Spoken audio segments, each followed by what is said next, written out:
Magandang araw po, welcome po sa aking channel, Love9 TV. Patalasasan po, meron po ba kayong mga properties na napapabayaan or non-performing assets? Plan nyo ibenta, pero wala kayong oras sa pagbenta nito. Kung ito'y pagkakatiwala nyo po sa amin, tawag lang po kayo sa aking numero, usap po tayo, gawin ko po ng video for free. Yes, libre po, wala po kayong babayaran. Tutulungan pa namin kayong mabenta ang inyong property. Kami na po bala sa marketing, sa boosting or paid ads. Even sa tripping, hindi na po kayo mapapagod sa pag-entertain ng mga buyers. Kami na po bala sa lahat. Tawag lang po kayo.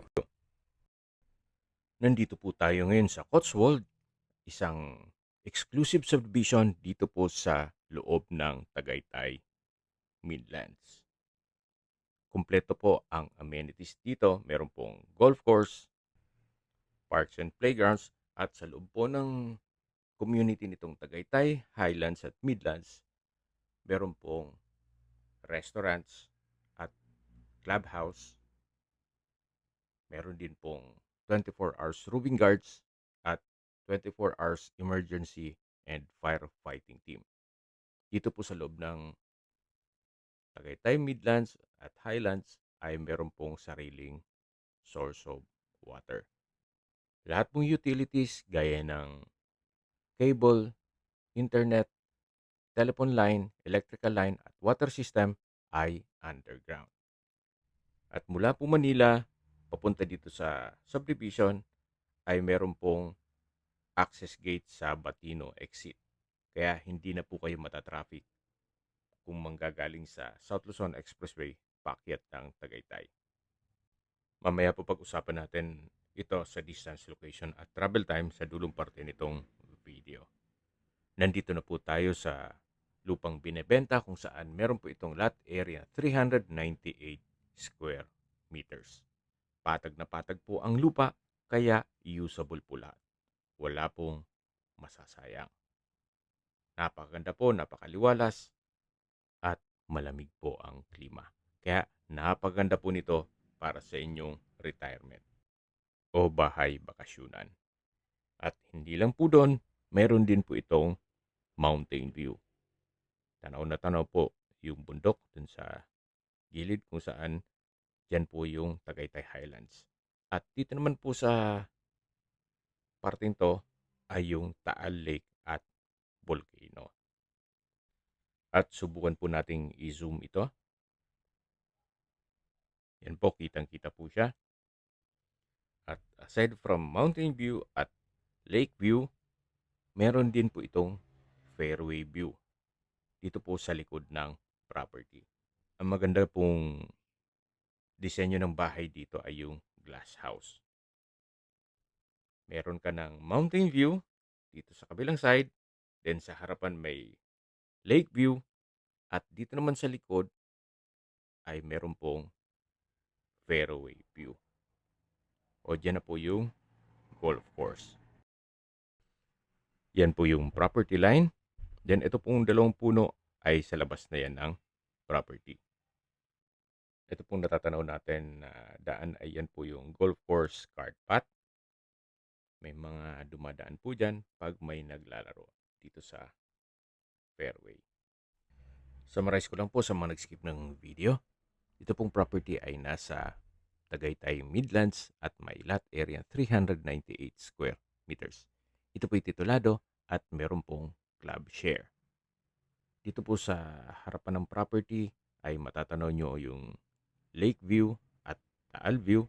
Then dito sa kabilang side ay yung mountain view at sa likod naman ay may fairway view. Tungkol naman sa dokumento nito, ito'y titulado. Buhay po ang may-ari kaya wala po kayong maging problema sa documentation o sa transfer ng title. Sa distance, location at travel time portion na po tayo. Mula po sa Tagaytay Rotonda, ang distance is 7.6 kilometers at ang travel time is 12 minutes. Kompleto na po doon gaya ng hotels, restaurants, banks, schools, church at hospital. Yan po yung lagi kong binabagit sa aking video na dapat nyo i-consider sa paghanap ng property, yung meron pong malapit na hospital. Hindi ko naman po sinasabing sakitin kayo. Yan naman po for emergency purpose lang naman. At meron pa pong isang hospital dito sa Talisay kung saan ito po yung Global Care Medical Center. Ang distance is 5.1 kilometers at ang travel time is 10 minutes. Yung tinutukoy ko po na access road sa Batino exit sa South Luzon Expressway, ang distance is 18 kilometers at ang travel time is 30 minutes.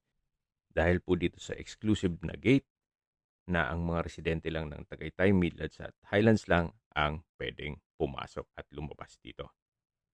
Kaya mapapabilis na po ang biyahe mula Manila papunta dito sa loob ng Tagaytay, Midlands. Mula naman po sa Manila at sa airport, ang distance is 57 kilometers at ang travel time is 1 hour and 20 minutes. Okay, sa presyo na po tayo. Binebenta po ito ni owner sa halagang 12.8 million pesos net. Ibig pong sabihin, si buyer na po ang sasagot sa lahat ng taxes at expenses with regard to documentation. Kung may mga katanungan po kayo, tawag lang po kayo sa aking numero. At sa mga kababayan naman natin nasa ibang bansa, meron po akong Viber, WhatsApp at Telegram. Same number lang po, 0917-316-3399. Sa mga nagtatanong naman po ng aming Facebook, meron po aming Facebook page na Nov9TV at Facebook Real Video. Meron din pong TikTok at Instagram. May ibang YouTube channel po kami, the Nov9TV channel, Nov9TV Listings,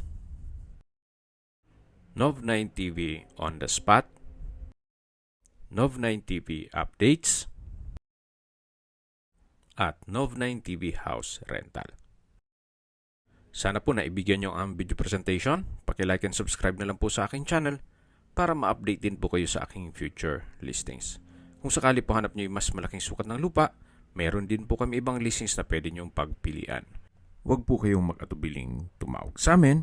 Then, let us know your budget para malaman namin kung anong property pwede naming ilog sa inyo. Sa lahat pong viewers, subscriber at nagtiwala po sa amin, salamat po sa suporta. Ingat po kayo lagi at yung pamilya. Maraming salamat